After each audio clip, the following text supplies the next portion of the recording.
Hey Ramley, I'm Janita Kearney, class of 2017. Jamar Daniels, class of 2012. Aaron Ford, class of 2021, and this is Beyond the Degree, the Recent Grad Council podcast.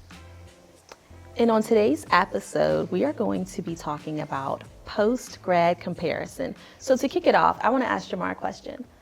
What do you feel, or how would you define a career versus a job?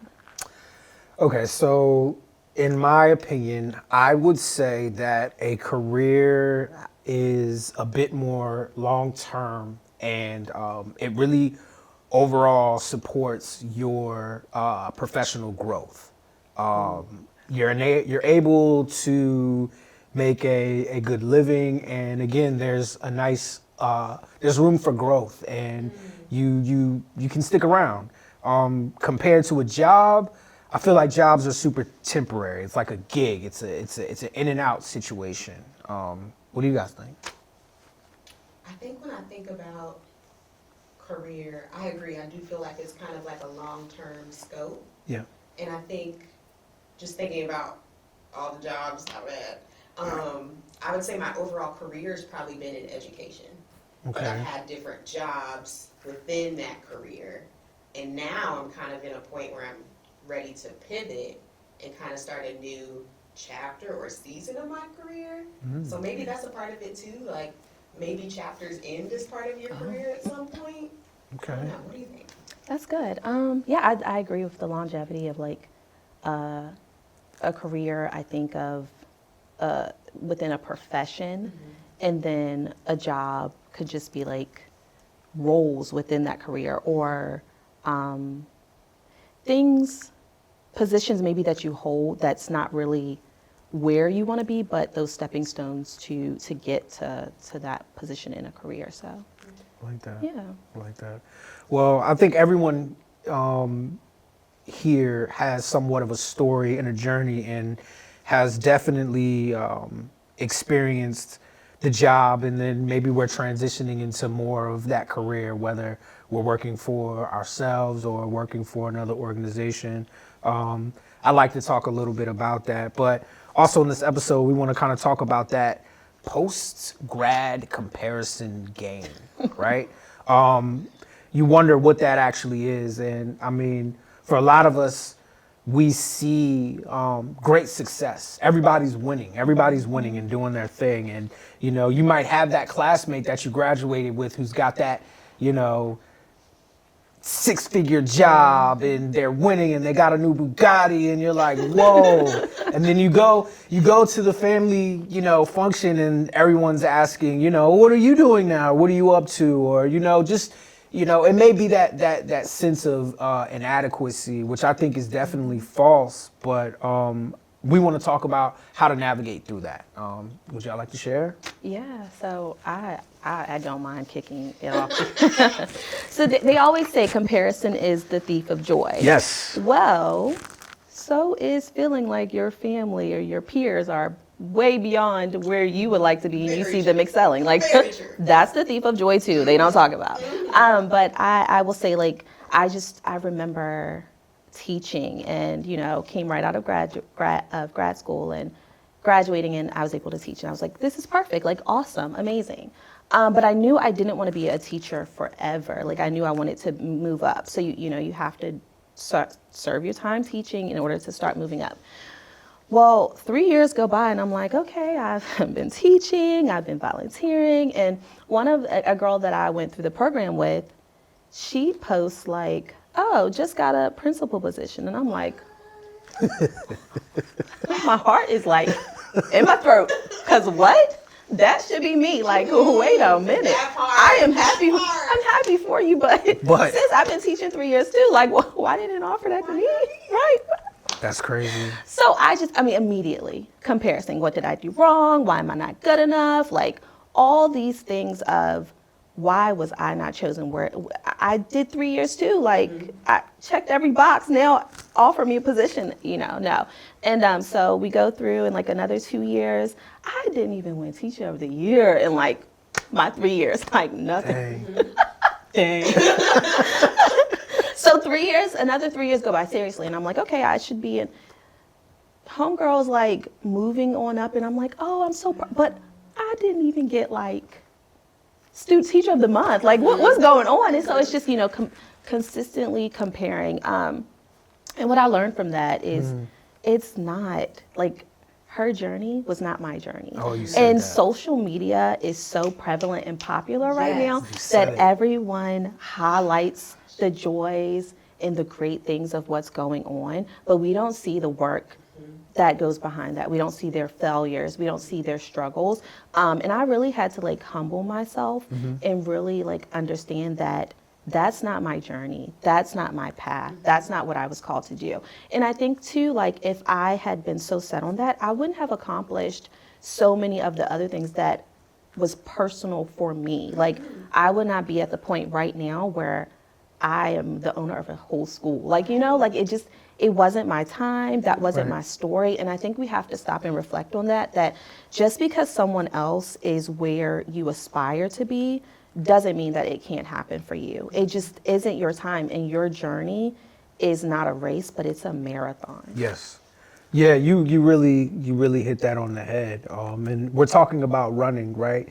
And I realized like when I used to race against my friends and like when I ran track for that short stint, I learned that, everyone's in their lane, right?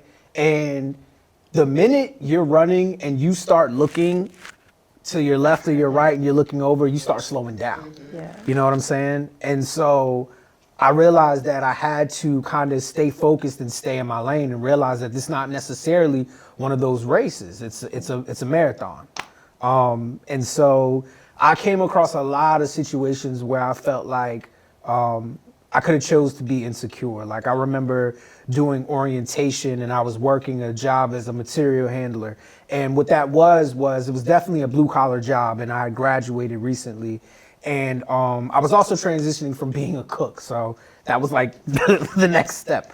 But I was in orientation and someone in finance was like, what's someone like you with your type of education doing in a job like that? And, I had to sit with it for a little bit, but I appreciate it so much because I felt like, life was definitely humbling me. Like these failures and these struggles and things like that, it makes us stronger. You know what I mean? Like that tension, that resistance, that moment where it's super uncomfortable is growth. And growth doesn't feel good, but we have to appreciate that, What about you? Yeah.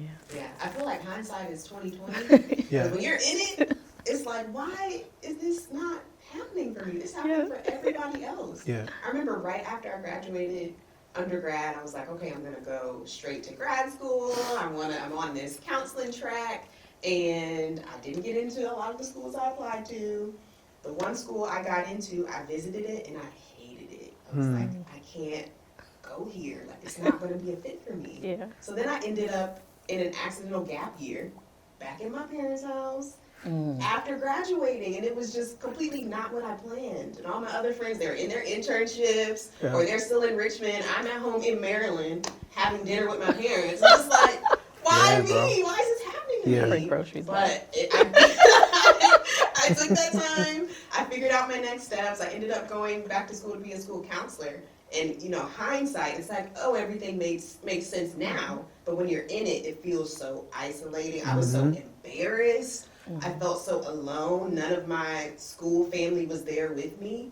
So it takes time to get to the point where it's not as embarrassing or not as isolating. So I'm glad we're all at the hindsight points now. For sure. Because it can feel really real when you're in the middle of it. Yeah. I mean, Aaron, you said something key where it takes time. And I think that's the one thing that I want us and future generations to value is that time.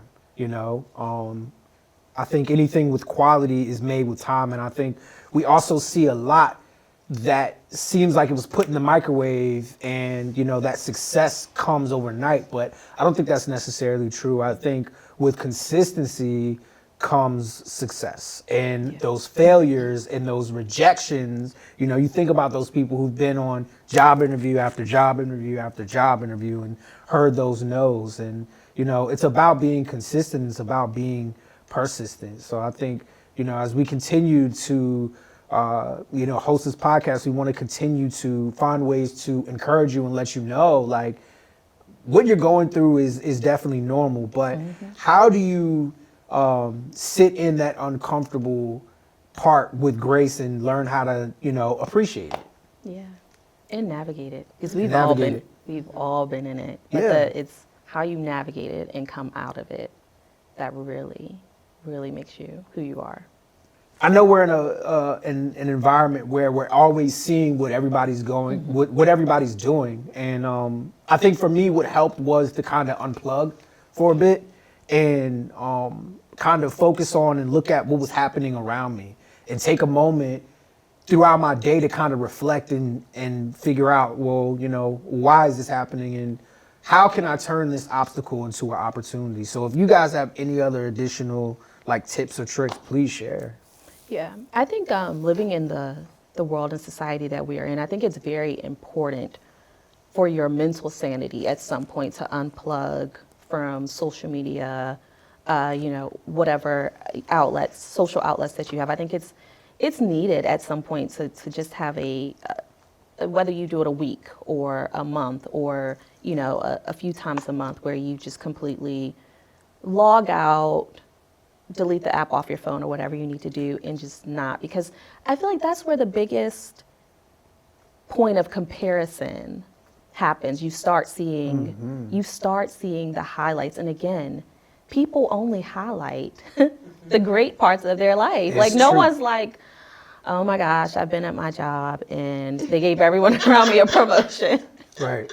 And they demoted me. Like, no one's gonna post it, like no one's talking about that, but they're like, oh my gosh, like I got a new car and I just bought a house, and oh my gosh, I'm like making 6 figures now. But you don't see everything that, is going on behind that or with that. So I agree. I definitely think unplugging is very necessary. Cool. Yeah, and I think that quiet time with yourself is what's really helpful for figuring out next steps. What path am I on? Where am I right now? When I'm not on social media, I'm able to kind of tune in and lock into myself. Boom. And figure out exactly what I want to be doing. Like that's how when I was home in that post-grad, I won't say depression, but it wasn't good. I had that time to really figure out next steps and reflect on all my experiences in college and figure out, okay, that wasn't the grad program for me, but maybe these other opportunities will be. Right. And I kind of was able to get back on track. So spending time with yourself, with your thoughts, isn't a bad thing. Yeah. Especially in the social media age. So definitely consider unplugging when you can. Yeah. I think another thing I'm thinking about too is two things that come to my mind is being mindful of the relationships that you have around you. Because unfortunately, and people may not know this, but it could be triggering, and maybe that's the thing that you have to deal with. But if you feel like you may have somebody or that family member, I remember I had a family member who was like, yeah, so-and-so just got a new house and they just, and I was like, so? But in that moment, I kind of had to just take a moment, and I love that person, but I just kind of had to step away. And also, you really have to learn how to get comfortable with cheering for people when you're on the sidelines, man. Yeah. And learn how to do that genuinely, because you want them to cheer for you when you're winning, Yeah. So, yeah. That's so funny you mentioned that. So went to like my first or second year teaching, and I went home to a family reunion, and all the cousins are coming, and my aunt's like, okay, well, what are you doing? And I was like, I'm a teacher. Like, I was so excited. She was like, oh, so you babysitting kids? And it was the biggest, like, woo, like, she knocked me down a couple of inches, and I was like, wow, like, that's, and so it's just, yeah, that was a moment for me. I bet you had to dig deep to give Auntie grace. Yes. Because this is something about the aunties that some of them just, not my aunties, but but it's just something about that one or two people that just say whatever they want. And then, you say something to them and they're like, oh, you're so sensitive. Yeah, you guys are just so sensitive these days. It's not that. Yeah, great aunties. Yeah. So exactly, Grace. That's That's an important key. Grace just all around. Well, we appreciate you guys listening in and sitting in with us again. I am Jamar. I'm Erin. And I'm Janita. And again, we want to just thank you guys for tuning in. We hope that you enjoyed this episode and could relate to some of the things that we discussed. Please lock in and stay tuned for more on our next episode. What if I hate my job? You don't want to miss it, I promise. You can also follow us at VCU Alumni on Instagram and Facebook. Seriously, go follow us.